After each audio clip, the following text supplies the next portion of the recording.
పిల్లలు వాహా వాహా వాక్యం చెప్పుకుందామా? ఇప్పుడు నేను ఒక వాక్యాన్ని స్టార్ట్ చేస్తాను. తర్వాత చరణ్ నేను చెప్పిన వాక్యం చెప్పాలి, తర్వాత వాక్యం చెప్పాలి. అనగనగా ఒక చెట్టు ఉంది. అనగనగా ఒక చెట్టు ఉంది, ఆ చెట్టు పైన చిలుకలు ఉన్నాయి. అనగనగా ఒక చెట్టు ఉంది, ఆ చెట్టు పైన చిలుకలు ఉన్నాయి. ఆ చెట్టు మీద కొమ్మలు ఉన్నాయి. అనగనగా ఒక చెట్టు ఉంది, ఆ చెట్టు పైన చిలుకలు ఉన్నాయి. ఆ చెట్టు మీద కొమ్మలు ఉన్నాయి. ఆ చెట్టు పై కొమ్మలు మీద ఆకులు ఉన్నాయి. అనగనగా ఒక చెట్టు ఉంది, ఆ చెట్టు పైన చిలుకలు ఉన్నాయి. ఆ చెట్టు పైన కొమ్మ ఉంది, ఆ కొమ్మకి ఆకులు ఉన్నాయి. ఆ చెట్టు పైన జామపళ్ళు ఉన్నాయి.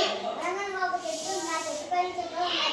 ఆ చెట్టు పైన కొమ్మలు ఉన్నాయి. ఆ చెట్టు పైన కొమ్మలకి ఆకులు ఉన్నాయి. ఆ చెట్టు పైన జామపళ్ళు ఉన్నాయి. ఆ చెట్టు పైన జామపళ్ళు చిలుక కొట్టుతూ ఉన్నాయి.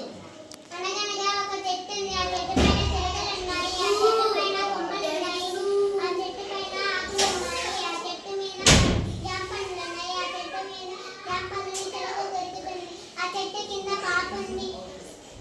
జామపళ్ళు తెచ్చి పాపని నాకు కావాలని. అనగనగా ఒక చెట్టు ఉంది, ఆ చెట్టు మీద చిలకలు ఉన్నాయి. ఆ చెట్టు పైన కొమ్మలు ఉన్నాయి. ఆ చెట్టు పైన కొమ్మలకు ఆకులు ఉన్నాయి. ఆ చెట్టు పైన జాంపండ్లు ఉన్నాయి. ఆ చెట్టు పైన జాంపండుకు చిలక కొడుతున్నది. ఆ చెట్టు మీద ఒక పాప